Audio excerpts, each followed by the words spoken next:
جو صحابہ ہیں ان میں درجے ہیں آپس میں، جس طرح نبی ہیں، نفس نبوت میں سارے نبی برابر ہیں، لیکن بعض کو بعض پہ فضیلت حاصل ہے۔ تلک الرسول فضلنا بعضهم علی بعض، یہ رسولوں کی جماعت ہے، لیکن اللہ فرماتا ہے بعض کو بعض پر ہم نے فضیلت دی ہے۔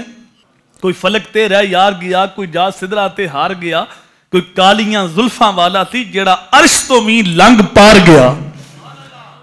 تو یہ اللہ نے بعض کو بعض پہ فضیلت دی ہے۔ اس طرح نفس صحابیت میں سارے صحابہ برابر، لیکن بعض صحابہ کو بعض پہ فضیلت حاصل ہے۔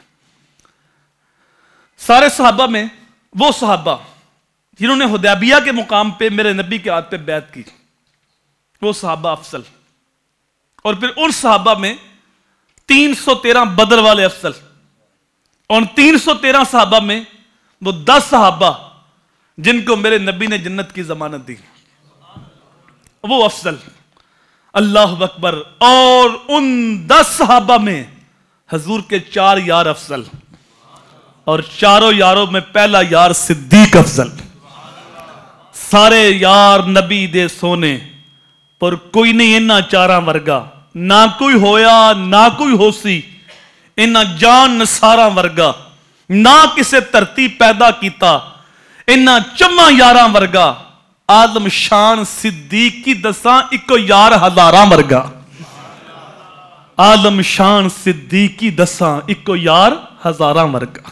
اللہ اکبر۔ تو اس حدیث کے اندر ان 10 صحابہ کو جب میرے نبی نے جنت کی ضمانت دی، وہ الفاظ سنیے۔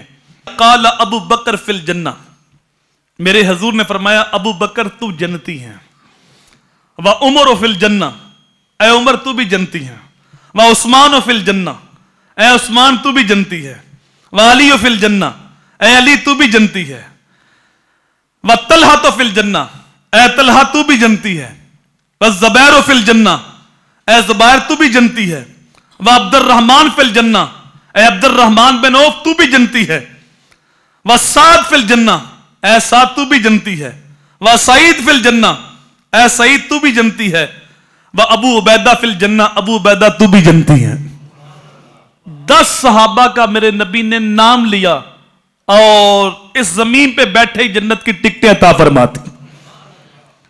اب کوئی چیز کسی کو تب دے سکتا ہے جب وہ مالک ہوتا ہے، اگر مالک نہ ہو تو وہ چیز کسی کو دے سکتا نہیں ہے۔ اس لیے میرے امام نے کہا تھا میں تو مالک ہی کہوں گا، میں تو مالک ہی کہوں گا کہ ہو مالک کے حبیب، کہ محبوب و محب میں نہیں میرا تیرا۔